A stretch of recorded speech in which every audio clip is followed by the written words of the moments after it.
man maa ngi tudd Waly Ndiaye secrétaire général du conseil de quartier Malamine Senghor.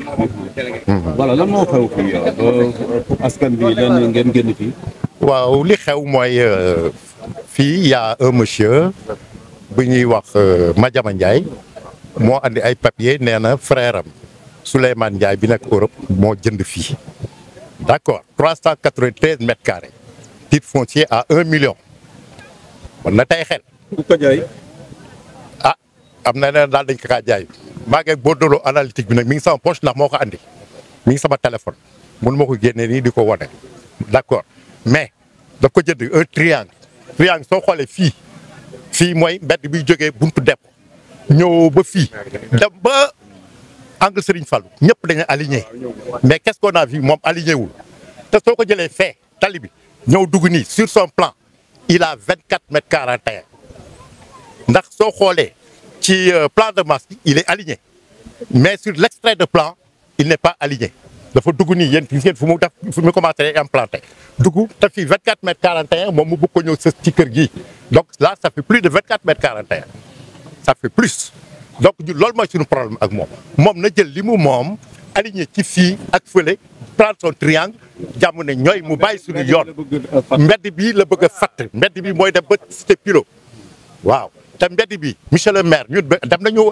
au niveau de la mairie ci SM bi mais ci SM nañu monsieur le maire moo ne ma mairie est ndax ci la ñu dépendre SM nañu maire en personne moo fi jaar benn guddi un dimanche mu gis ñu wërale ko ay zeg nee na mu woo ko ne ko angle ma loolu ñu fermé foofu lan la yëngu ko mu ne ko yëguma ko mu ne ko il fait arrêter les travaux nañu arrêté liggéey donc ñun ba ñu demee dem ñu négocier mu naa daf ñu bàyyi 3 mètres 3 lii ñuy combat bii ñu porté ñun du suñu combat waa koñ bi en fait mais c'est le combat de la commune mairie bi moom mbedd bi ndax mbedd bi man kenn sañul tabax fii kenn sañu la génne sa kër nii mu bañ a aligné fii commune bi moo ko moom combat bi ñuy bëri donc c'est pour la commune bee ko moom waaw moom na jël li mu moom bàyyi ñëw suñu mbedd loolu tax na koñ bi yëpp ngeen tout le conseil de quartier est sorti tout le quartier est sorti. waaw papier yi nga xam ne moo tracé quartier bi Kër Malamine Senghor 1964 ci mbedd la. bi 1964 la ñu dédommagé nit ñi fi nekkoon ñu dem seen yoon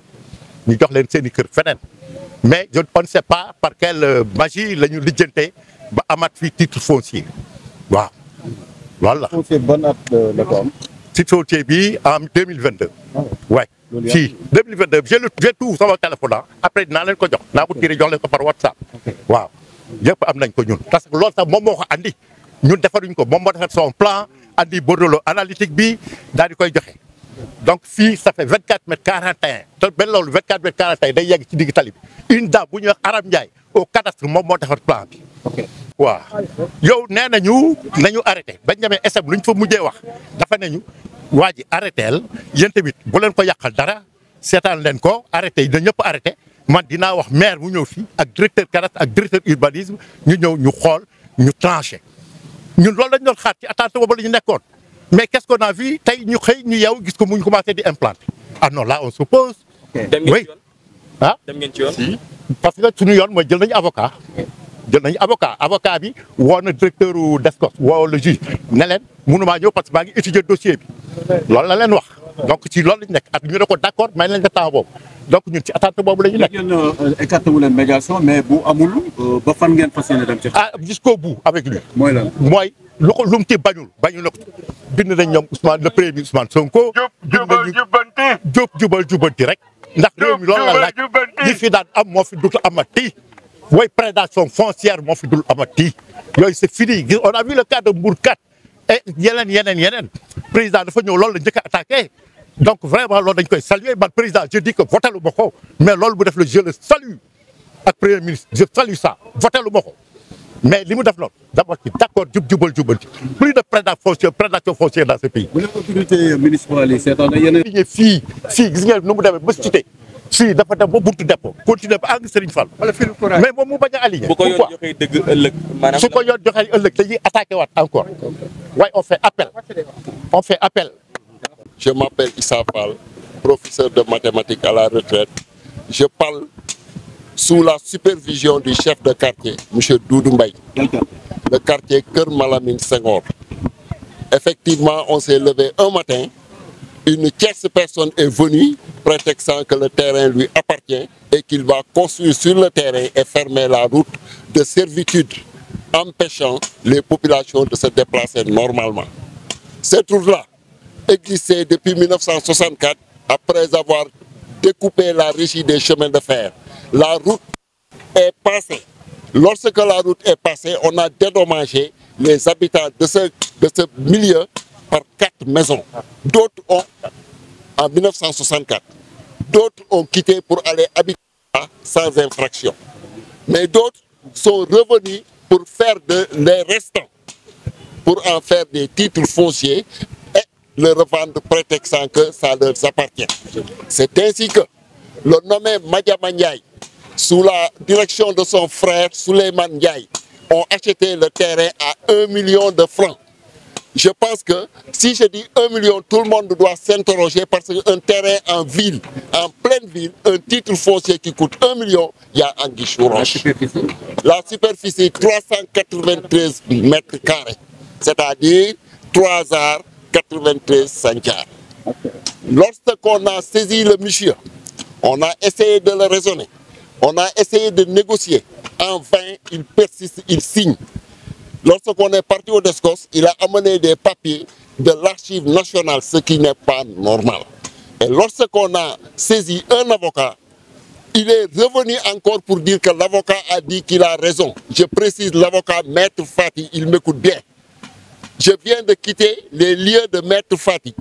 Maître Fati nous a dit que lorsque le terrain est en litige, est en justice, personne n'a le droit d'y toucher ou de faire quoi que ce soit.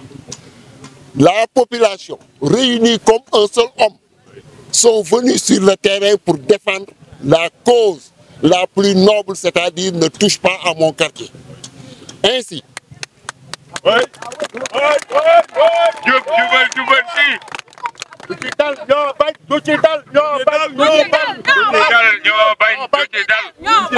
nous avons saisi par correspondance M. Ousmane Sonko, Premier ministre. J'ai envoyé une lettre recommandée. Nous avons saisi le maire, nous avons saisi le grand-maire, nous avons saisi le ministre de l'Environnement par l'intervention d'un de nos doyens. Environnement ou urbanisme? Urbanisme et l'environnement. Okay. Donc, on a écrit plusieurs lettres. Tout ça pour avoir la paix sociale, pour ne pas amener de problème. Est-ce que des suites ont été données à vos lettres? La suite a été donnée par le grand-maire. Le maire de la ville. Okay. Je pense qu'il a essayé d'appeler à une négociation, mais en vain. Le monsieur dit que lui, il ne négocie pas. Okay. Ce qui dérange, le terrain ne lui appartient pas, ça appartient à son frère absent. Qui est son frère? Son frère Souleymane Ndiaye, qui est en Europe. Donc, premièrement, il ne nous a pas montré de papier viable. Ce qu'il nous montre, le terrain m'appartient, je vais construire. Il a amené des archives nationales, ce qui est un peu dangereux dans un pays. L'archive nationale, des dossiers de l'archive nationale. On est au niveau du DESCOS. Lorsque je suis parti, j'ai essayé en vain. Le gars a refusé de dire que ça lui appartient. Comme si il y avait une certaine relation entre lui et ces gens-là. Et là, on dit que les populations du quartier ont le plan authentique. Authentique, voilà. Comment est-ce que se présente le plan authentique? D'un coup de main, ce plan authentique pour dire que c'est le plan de Madiama qui a raison. Lorsque, personnellement, en tant que professeur de mathématiques, j'ai pris le plan, j'ai essayé d'interpréter le plan, j'ai essayé de calculer sur le plan, j'ai vu qu'il y a des anomalies notoires sur le plan. D'abord, il ne respecte pas l'alignement. Alors que le quartier en 1964, avec Ousmane Ngom, il y a un alignement extraordinaire. C'est l'un des meilleurs quartiers de Thiès. Il ne respecte pas l'alignement, il se rabat pour permettre de faire la devanture pour en faire des lieux de stationnement de voitures. Donc, par conséquent, nous sommes encore aussi bien, plus déterminés encore pour dire qu'il ne va jamais construire ici. Ou bien, il va passer sur nos cadavres pour construire. Quoi? Lorsque le procureur nous a dit arrêtez, on a arrêté. Et on a déposé, on a cherché un avocat qui est en train d'étudier le dossier. Est-ce que le maire de la commune Est a été saisi? Le maire de la commune Est a été saisi. Quelle a été sa réaction? Sa réaction est que lui, il est venu pour nous dire que j'ai pas de... Dans un premier temps, il a essayé de négocier. Dans un deuxième temps, il nous a dit que lui, il n'a pas de solution. On a saisi le grand-maire, Ousmane, c'est comment il s'appelle? Babacar Diop. On est parti saisir Babacar Diop. Babacar Diop, quand même, son comportement a été salutaire. Il nous a envoyé une délégation, il nous a appelés, il a essayé de négocier avec le gars, mais en vain. Je vois que le maire de la commune est là. Voilà. Il est là. Voilà, il est le bienvenu.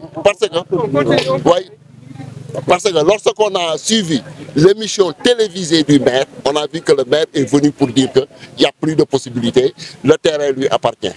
On n'a pas besoin de voir le maire ou pas. Très bien. Vous êtes là, vous regardez, vous êtes dans le milieu. Regardez bien, est-ce qu'une seule fois c'est pensable de construire ce truc-là? Là où c'est écrit rue 42, vous n'allez pas me dire que c'est la municipalité qui l'a écrit rue 42, vous revenez me dire que la municipalité vous dit qu'il faut construire. Ça, c'est une aberration. Et si la justice lui donne raison demain, quelle sera? La justice, bon, si la justice donne raison, oui, à l'issue d'un procès, oui, mais nous sommes tous derrière la justice, on accepte la justice. Mais en attendant cette audience-là, il n'a pas le droit de construire ici. Non. Okay. Il n'a pas le droit de construire, ni de venir sur les lieux, ni de menacer. Moi, personnellement, il me menace. Quelquefois, je reste le soir, il m'appelle pour me dire que demain, il était. Vous voyez ce que tu as fait? Je pars au niveau du DESCOS, je pars, je sors, il me donne tout ce que j'ai dit là-bas.